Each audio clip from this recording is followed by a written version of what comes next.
I thought about doing this at a team meeting to kind of go over this. I really didn't want to get into the habit of calling too many team meetings, depending on how your feelings were on them. Also, trying to respect your time as students. I know some of you have late classes, jobs, things like that. So I also tried to figure that excuse me. I also figured that maybe this might be an easier way to do it as well. We're going to do this on the ice and walk through some of these progressions, but to get you familiar with how our D-zone coverage is going to work, I have this handy dandy program, Sports Dude, DOOD, or Hockey Dude. Stupid name, great program. And I figured I'd try to post this on YouTube to see what we could do with it. So we're going to start with the puck in the corner because the puck almost always ends up in the corner. Alright, so depending on the situation, depending on where the puck goes, we're always going to send the nearest defenseman or the best defenseman to that puck in the corner. And we're always going to assume that there's going to be a member of the other team in the corner as well. This area here we're going to call the contact zone, and pretty simple reason why, because there's always going to be contact in that immediate area. Okay, so now depending on the goaltender's read and the situation, maybe let's say it's a line change, we've got a second defender back, there's no second forward coming from the other team, the goalie can make the call and the other defenseman can go into the corner and help make it a 2-on-1 situation so that we get the puck. That's a good, safe, smart call. Let's say, for instance, the normal, that there's somebody else coming in, that there's at least a second forward.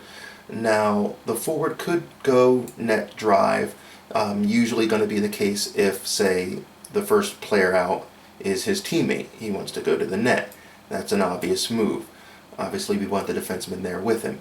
Usually what's going to end up happening is he's going to join his partner down low in the contact zone. They want to come out with the puck. In a situation like this, we still want this second defender to go net front, maybe a little bit closer to the back door, but still here. Idea being that he can still watch into this center slot. He can also still watch into the corner. That means that the next forward in, whether it be the wing or the center, is going to go to an area we call the support zone. And let's just put that here. Alright, so we're going to put our center right there in between the bottom of the circle and the goal line. And we're going to call that the support zone. Support zone so called simply because he's not in the contact area, he's in a support position. A couple of reasons for that center being in support position is, one, we don't want to get caught with two players down low, then all of a sudden one of the other team comes out with the puck, two of our defenders are now caught behind the play. This is when things break down. Same thing should this player come out. Alright, that's a dangerous situation that we don't want. If we at least keep the centerman high, just above, then if this center comes out and tries to run to the front of the net, we've got a man to cut him off. If he wants to try to come through the circle, we've got a man to cut him off. If this player walks out the corner, flushed, and flushed into our wing as well, who's going to be hanging out right there, right around the hash marks. Okay, not high up with this defenseman, especially if this defenseman is hanging by the blue line. Leave them there. Alright, but maybe in this case the defender comes down to be a little bit closer to the action. So we've got at least a feasible, reasonable 2-on-1. We've got our support with our center. Our other D is going to be here in the high slot, which means our winger is going to be protecting that high slot area as well. And then this third forward, he depends. So the other reason I like having the center here in the support zone is that if he tries to put himself or herself into this prime shooting area, even if one of these two, the winger or the center, comes out with the puck, that pass is likely to get cut off because we've got support taking away that pass angle. He could come down low, in which case if he does come down low, the defender just drops down there with him. If for some inexplicable reason he comes to the back door, then there is a reason to go back door. But let's say he does pop back door while our defender's right there with him. So let's say he tries to put himself in a good shooting position. Our center reads this, puts himself in a position to cut off that pass. Maybe the defender comes out to read as well. That's a good, reasonable setup. So I'm going to reset everything to where we technically should be. And let's call it something like that. So that's a reasonable idea of what our D setup would look like. So from here, there's another reason, and this is the offensive reason for this setup. Without having a second man down low, it makes it easier for our defender to play this two-man situation. Why? Because he doesn't have to make, or she doesn't have to make, a good pass. She just has to get the puck to an area. So first thing they could do is just hard rim. It immediately beats these two players. This defenseman drops down. This winger goes to his position. Center, who's not down low, is in a support position. And there's your breakout. That's option one. Option two is the defenseman can spike the puck up the wall. That means our wing is going to come down and grab it. Our center slides up. It now makes this defender make a decision. Does she pinch? Does she cut off? Does she retreat? We like that idea. So we're going to set everything back up the way it was before. The other two options that you've got is the puck can come out and our defense can just put it to an area. Our center can go and pick up a loose puck. Off she goes. Or the same thing, oops, sorry about that. Same thing here, other side. The wing can't get it, the center can. Wing goes up the wall for support, and boom, we're still off and running. So it makes it a lot easier for our defenseman to make a play because there is no wrong play. Alright?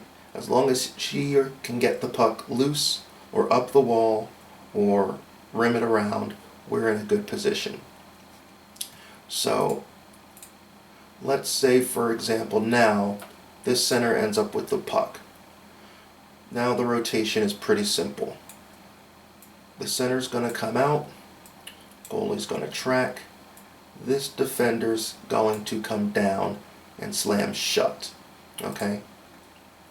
That means that no matter what happens with this wing, who's usually going to come out to somewhere around there, our centerman is now going to take up that backside net, going to come through the front, because it doesn't matter what happens here, the puck's headed this way.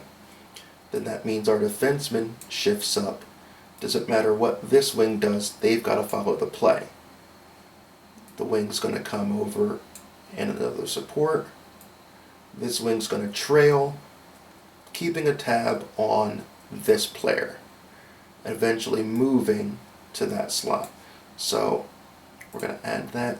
Now let's say the puck comes out up there. This defender gives chase. He's moving into support. She's moving into support. Sorry, ladies. Backdoor coverage. Goalie should be always checking over their shoulder, reminding the defender to look over. The D shifts. The D shifts. Winger comes out. And let's say we're heading that direction. And let's say this player actually does get all the way to the corner. Well, now we're back into our secondary setup. So if I do all of that and we just go step by step, there's the motion. Defense reads the motion of the center, clamps down on the other side. Everybody else shifts over, center coming through, defense coming through, wingers shifting, backside winger keeping an eye on this player. Doesn't matter what this D is doing, they're far, far from the puck. Obviously the next shift is going to be the D, wing into position right here at the hashes. Center is eventually still moving over in support.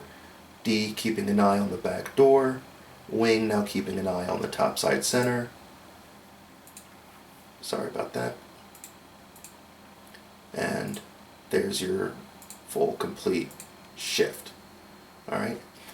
And that's pretty much it. So if we go back the other way, let's say it's a hard rim. This wing's got to go fight. This defender can take an easy approach. Wings coming back here. Wings just sliding across. Coming back through the front, across the top of the crease. Coming back through backside to eventual top of the crease. Support, support. And there it is. There's your basic motion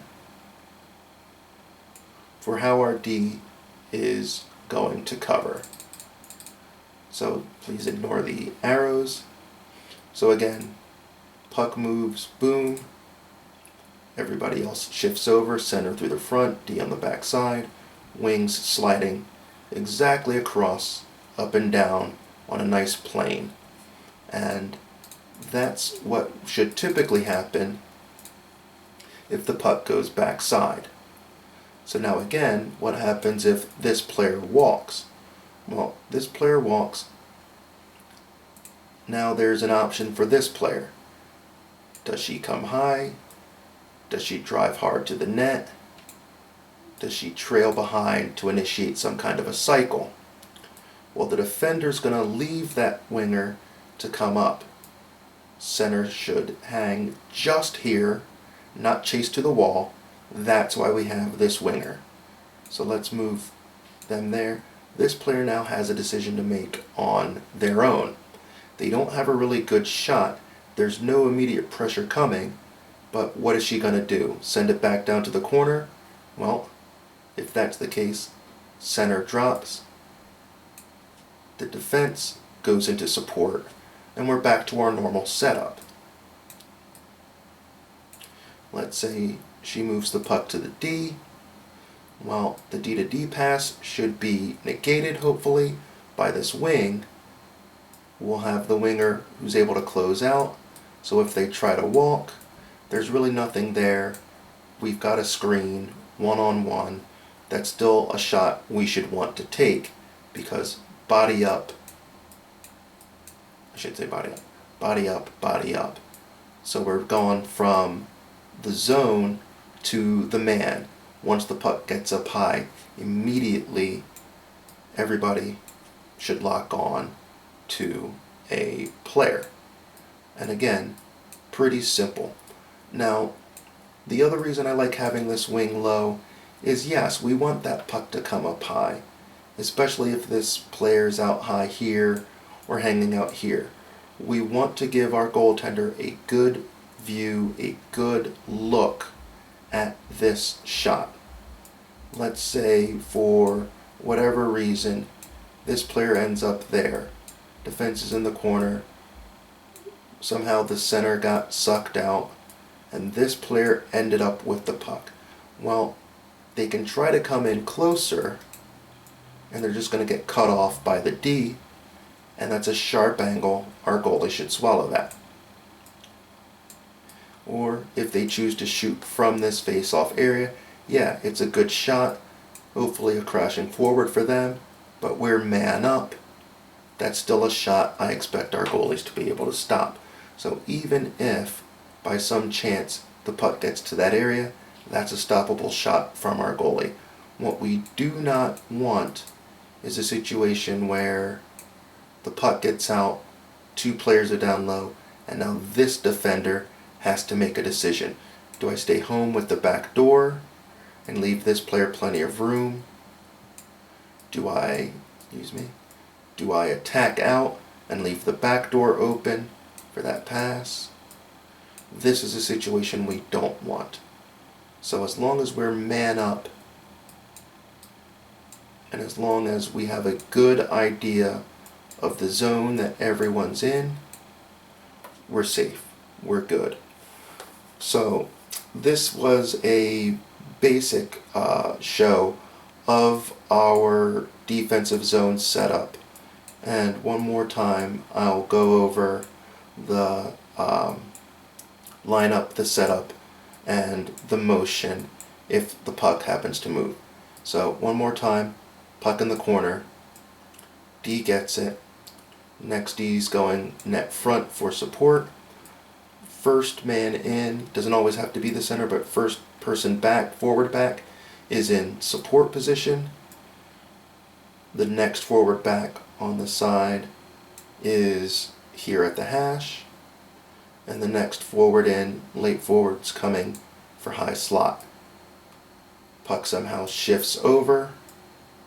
This defense moves to the corner. Center rolls. Defense rolls. Wing comes through. Wing comes down. Eventually goes high slot. Eventually goes to the hash. Eventually goes to support. Net front. Puck comes up the wall. Protection, not chasing in unless the puck is loose. Support. Back to the front of the net. Slot. Support shift. Puck comes up. Boom. Pick a man. Guard the D. Get to here. Give the goalie an angle to see the shot. And that's it. So hopefully this helps. Hopefully this gives you an idea of what we're going to try to do and accomplish on the defensive end. Again, we'll walk over this on ice, and then we'll also, again, work on our exits out of that as well.